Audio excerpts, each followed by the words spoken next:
Hello to you guys out there. This is the second episode of Controversial Month, man. Before we get started on this, I like to address that a voice actress from the Kingdom Hearts series recently passed away.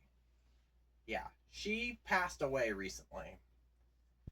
And I'll do a Facebook live stream on this, but for now, here's the thing, guys. So, for a while at this point, as I read a lot of gaming articles and all that, from both last month and the month of June, I found out that PlayStation decided that they wanted to drop the physical media and just focus on, let's all face it, they wanted to focus on digital only for the PlayStation 6 starting in 2028. And Sony is not giving two flying craps about, they don't really give two flying craps about the audience. And that's how we are feeling as people. It's like Sony is not giving a flying crap about us as much, us the consumer, just because of the fact that at this point they're at their highest streak. Their highest streak.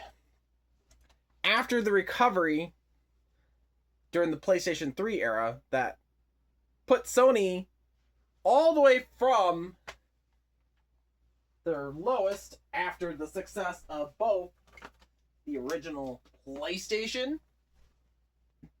and the PlayStation 2. They dropped the ball with the PlayStation 3 at launch, especially with the controller. Not just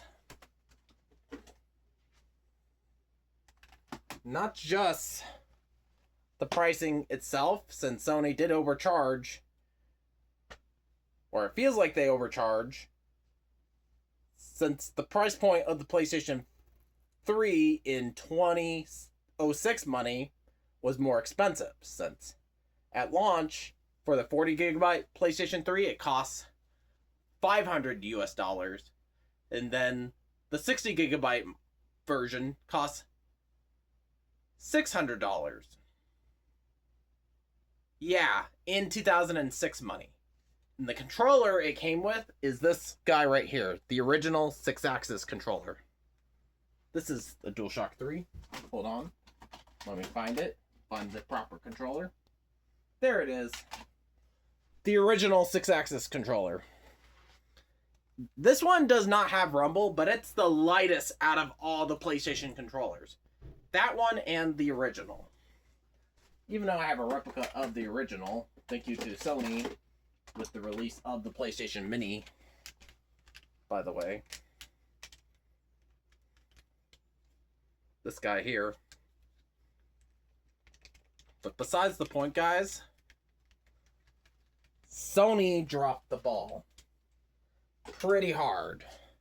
Despite their first editions of the PlayStation 3 having backwards compatibility with all PlayStation 1 and PlayStation 2 games, plus the addition of being able to play Blu-ray movies, DVD movies, or listen to music, or download videos and all that. Even on the PlayStation Video app and all that. Way before PlayStation Store first launch. On top of all that, YouTube came out on the console itself. Before a lot of that, Sony was just trying to find a way to compete against YouTube, but make it exclusive to the PlayStation 3 at the time. And that, Sony did drop the ball. They dropped the ball so hard, especially for the hardcore PlayStation fans from the PlayStation 1 and PlayStation 2 era, to the point where some people, or let's say a lot of people, head straight to the Wii. Since the Wii won a big chunk of the casual audience, but gained a little bit of the professional audience. But a lot of the professional audience went with the Xbox 360. Yeah, they went for the Xbox 360 instead of the PlayStation 3. It's just because of the fact that the 360 was gaining mostly a lot of the games that were also coming out on the PlayStation 3 as well. Plus, it runs better. A lot of the games that were coming out on the 360 runs 10 times better than the PlayStation 3 version. While the PlayStation 3 version tries to aim for the sharper visuals and all that, but performance is just slow. Is a lot slower than the 360 version. Which is why it made a lot of sense to pick up a 360 since it's way cheaper. It's a little bit cheaper than the PS3, but it gives you the HD visuals that you wanted. That's all it is. Since at the time, most games that were coming out were mostly games that were made with PCs in mind. And the 360 was the best when it comes to games that were made with PC in mind. That is the thing, guys, with the Xbox 360. When it comes to games that were made with console gaming in mind, which there were not a lot of games that were made with consoles in mind. But if there were games that were made for consoles in mind, the PS3 would be the dominant console when it comes to games that were made for consoles in mind. When it comes to games that were made for PCs, the 360 nails it. Games that were made with consoles in mind, the PS3 nails it. But majority of the games that were coming out on both of these platforms were made with PC in mind. Since the PC market at the time was moving more forward more than ever. And if you are a person who cares mostly about console gaming or want, let's say, the exclusives, or you would rather focus on the consoles and not care about graphical visuals and all that with free Wi-Fi and all that, the PS3 is the better option for that. Despite the controller being too basic and smaller for the hands, or at least my hands nowadays.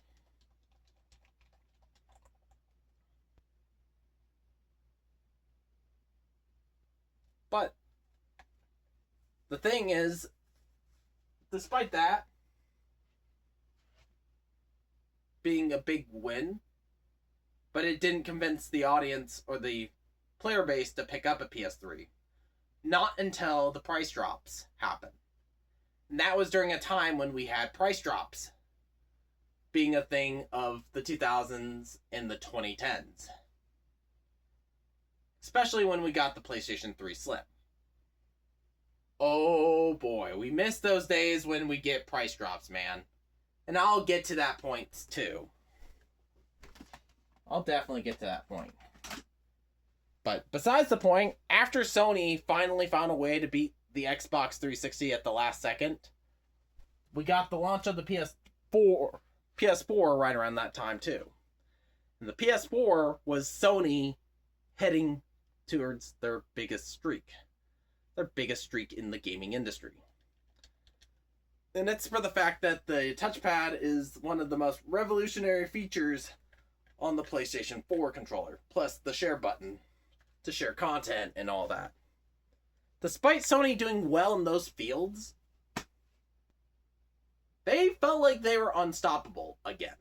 Especially with the ongoing exclusives after exclusives, which is something that Sony basically focused on during the PS3 console generation, just to give people a reason to buy a PlayStation 3.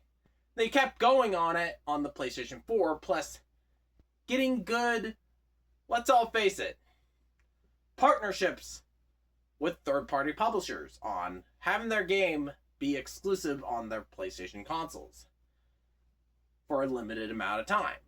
Or there's one game that's been stuck on both PS4 and PC, which is Street Fighter V. But a lot of those games were timed exclusive on both PS3 and PS4. A lot of Square Enix games. There's a lot of like Atlas games. And you get the whole gesture. And there were a couple Sega games as well that were on that time exclusive bandwagon. But that time exclusive bandwagon helped push PlayStation 4 sales forward. It definitely did. While Microsoft is trying to drop their prices on the Xbox One after their fumble with the Xbox One, after their big fumble, they did drop the price the next year. And then for their Black Friday, they dropped the price even lower. Sony didn't focus on that because they were on their hot streak. Not until the next Black Friday. And then they kept going on the price drops when we got the slim models and all that. While Microsoft is just finding a way to regain their audience after they lost a huge chunk of their audience when Don Matrick focused on entertainment instead of gaming. While Sony focused on pure gaming and more exclusives. Then after that console generation came to a close and the world got so depressing and all that. I mean, literally all depressing. Here we are now. The console generation of the PlayStation 5 and the Xbox Series S and X. Yeah, here we are now, basically. Back then, if you are time traveling into the year 2020, if you're time traveling back to that time, basically, you could tell that some people would say, wow, how stupid are you? You picked up a PlayStation 5 on launch day? How stupid of you! You did not save money. You didn't save money at all. Or if you picked up an Xbox Series S or an Xbox Series X on launch day, how stupid! Because you could have waited for a couple more years for the price to drop. To drop, baby! Well, that's the mindset of a person from the 2010s. That would be the mindset of a person from the 2010s, basically. But at that time, we had a shortage of both the PlayStation 5s and the Xbox Series S and X. And my faith in the console market was heading more towards the PS5 after my shock and impression on the PS4 in 2016. The holiday season of 2016. When I got super hyped on Uncharted 4 back in the day. That is the thing. And I played on the PS5 a lot more often. And created a bunch of PlayStation Boy videos based on that. I definitely did. Because of the fact that I wanted to push people to go for the PS5 as much as possible on the internet. That was the main gesture back then. That was the main gesture. Here we are. We passed the console shortage era, starting in fall of 2022. Fall of 2022, in the month of November. Yeah, November itself. Since I do remember doing a blitz of toys during my first year working at the Kennewick Target. Yes, I work at the Kennewick Target, by the way, guys. And I still do. But anyways, for the time, guys, I was so impressed and excited to see PlayStation 5 stocks being up. I was happy to see Xbox Series S and Xbox Series X console being up in stock for people to purchase. And my biggest surprise was the PS4 being available for people to purchase as well. That comes with Call of Duty Modern Warfare 2 2022. That was the best thing I've ever seen at that time. And I did expect people during Black Friday to deal with price drops and all that. Which there were price drops only for Black Fridays for certain PS5s. And I do expect the PS5 Slim to basically find a way to drop the price of the PS5. In 2023, it did not find a way to drop price at all. It did not drop price. It kept the price the same. And then in 2025, back then, if you picked up one of the white or the black DualSense controllers, you'd be paying $70.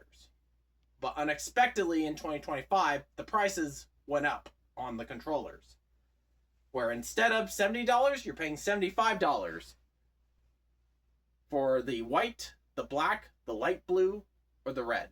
Well, light blue and red used to always be $75, but now everything else is on the $75 bracket, with the special looking controllers on the $80 bracket, which is insane. Then PS5 consoles also went up in price when we're dealing with shortages and all that. Same thing with the Xbox Series S and X's. And I thought that a lot of things are getting worse on mostly the Xbox side. And it did felt that way for a long time. And I was not happy with Phil Spencer after the bull crap he was giving out since 2016. The year I graduated from high school, and Phil Spencer's like, alright, I made a good deal. I made the audience impressed. Now let's screw it up for a change, baby. Let's screw it up, baby. And that he did. He did screw that thing up very hard. When it comes to the Xbox One sales, he's just like, screw that, baby. We're gonna do our own thing and just try to push PC sales. And how we're gonna do that? We're gonna have Xbox games be available on PC. The idea behind it is to have people play anywhere. On their laptops, their tablets, or their consoles. We're gonna have people be on their screens a lot. And I think that concept was great and all, but there are people who are tired of looking at a screen after they get off from work. There are people like that. And that is true. Or being closer to a screen. Yeah, definitely, man. Definitely is the case, guys. Well, right now, Microsoft did one fumble, which I'll be talking about it when I do my Game of the Year awards ceremony for 2026 and cover a lot of gaming articles as much as possible, but this year, I'm just gonna put the bad things on Sony for the first time. I'm gonna get really nasty on Sony for the first time because I never got nasty on Sony as much as I did on Microsoft. If you look back at the older episodes, when I did Game of the Year awards, I went hard on Microsoft as much as possible. I truly did go really, really hard on Microsoft. The reason is just because of the fact that Microsoft was screwing up like crazy. Taking away awesome features that I used. The Xbox Movie app. I use that consistently. And now that's been taken away. Well, kind of. But you can still watch the movies that you purchase, but can't buy any more movies. But that's about it. And then Microsoft they also took out the Xbox 360 Marketplace, which is also bullcrap. That ticked me off pretty bad.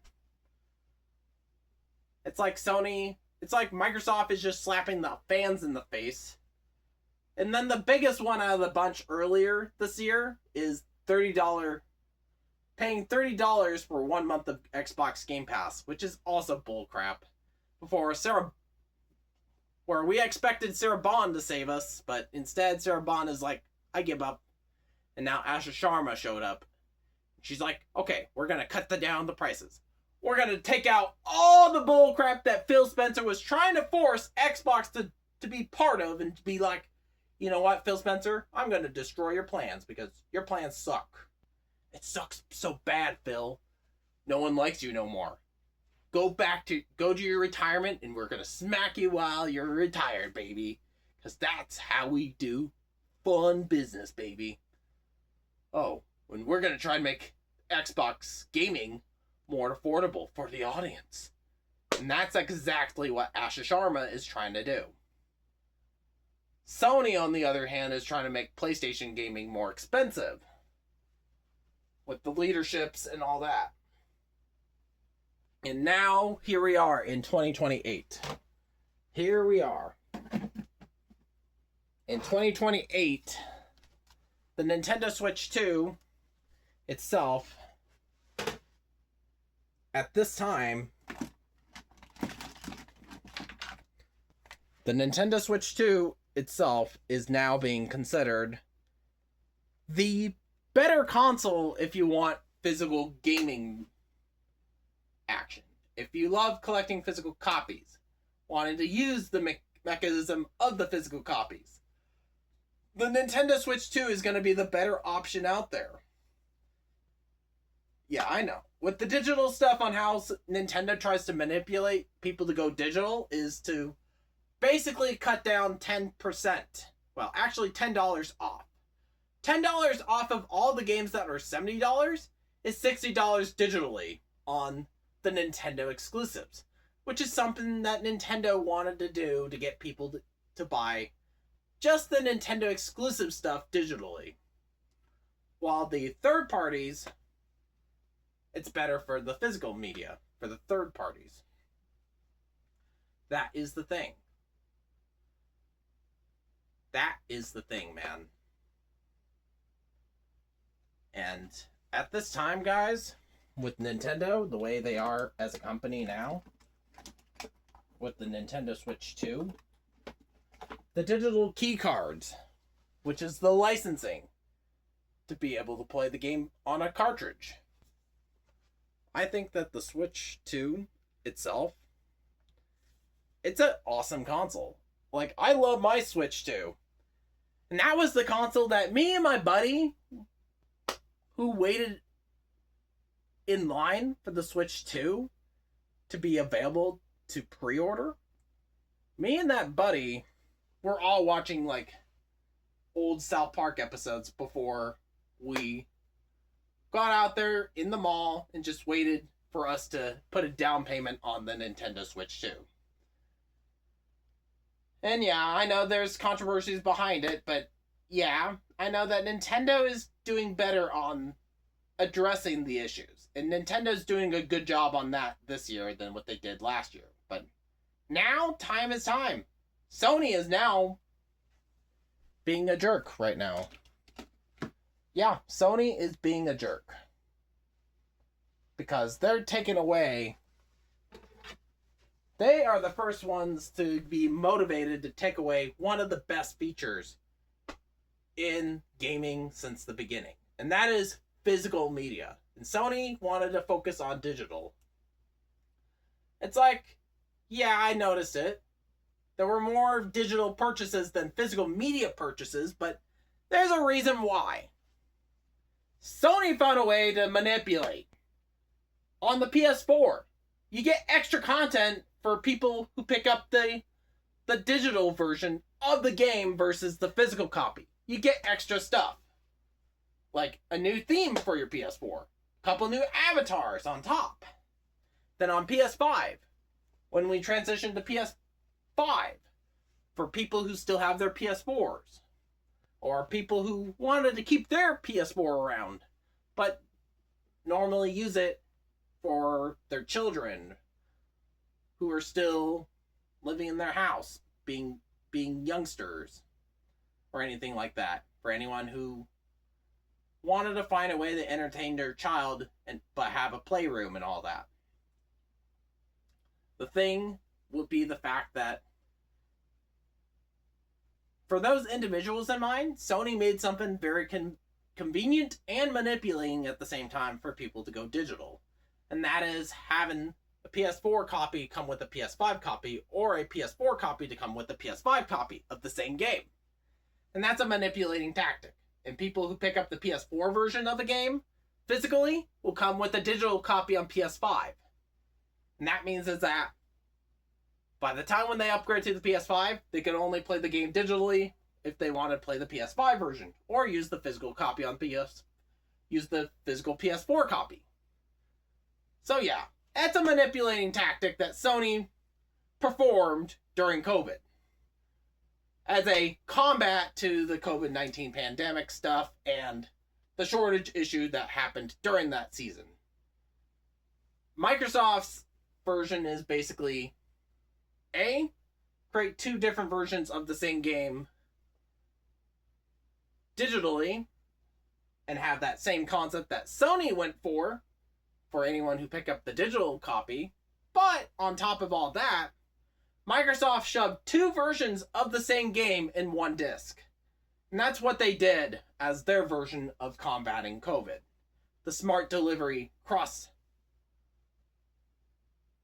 program. If you're playing that disc on the Xbox One, you're playing the Xbox One version. If you put that disc in a Xbox Series X, you get the option on if you want to play the Xbox One version or the Xbox Series X version. While the Xbox Series S is just digital all around. And Microsoft did think smart on that one. They did. But now that the console generation is now progressing, and Sony is in a lot of heat, but they are just trying to avoid us like the plague and start doing more and more bullcrap decisions. And heck, they're now in court right now. They are definitely in court right now. That is the sad thing, but it is true, guys. Very, very true. They're in court right now trying to fight against the audience who wants Sony to basically focus on physical media. But Sony themselves are like, screw you, fans! And they've been doing that after Rockstar announced that their Grand Theft Auto 6 physical copies are not really physical copies. It's just a digital code inside of a game box. What is up with that, man? Is that going to be the future of gaming? You pick up a physical copy and instead of a disc, it's type in the code. Go to your account, type in the code, and voila. Microsoft is thinking smart a little bit. Kind of smart, but not really smart. All your physical media from the original Xbox, Xbox 360, Xbox One, and your Xbox Series X. If you put a disc inside the console or anything, or use your physical to digital program to not have to put the disc in ever again. Well, Microsoft did create that program just to prepare for the next console generation that is rising ahead, aka Xbox Project Helix. But Microsoft at the same time with newer releases is also making some stupid decisions as well, but not as stupider as Sony themselves. And Sony is in a lot of heat right now.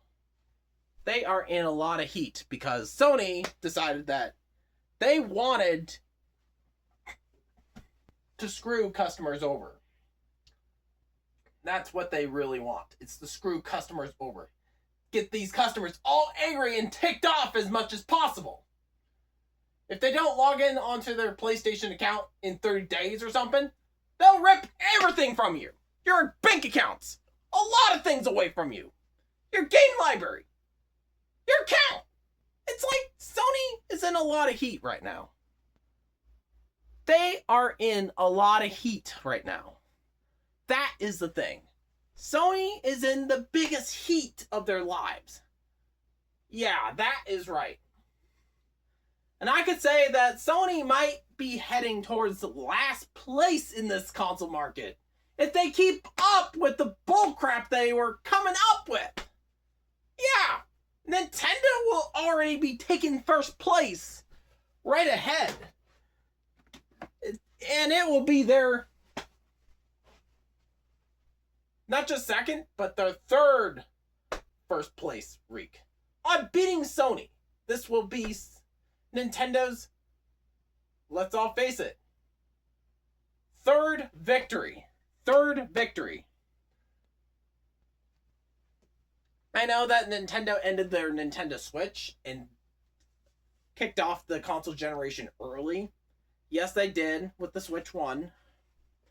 And their success definitely proves it. Their success definitely proved it. And the Switch 1 almost beat the Nintendo DS. But PS5 sales are dropping lower because of the fact that Nintendo is making some really stupider decisions. That is right. They are making really, really stupid decisions. That is the thing, guys. That is the thing. The stupider the decision making, lower the sales.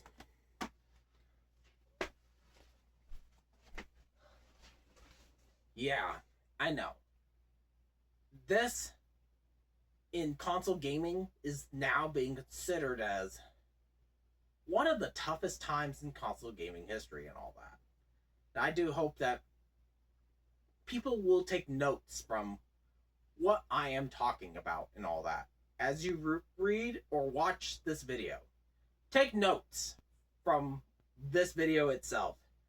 This will help you become a better company and it will help you succeed, hopefully. Don't make stupid decisions when you're already successful enough that your consoles are selling like crazy. Because when you start making stupid decisions, your console numbers will drop. And don't use pride as your weapon on basically screwing more customers over. Because you gotta focus on your greed tactics, in which that tactic will destroy a company.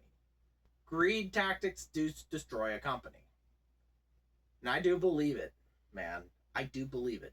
But either or, guys, I'm glad that you guys at home are able to watch this video.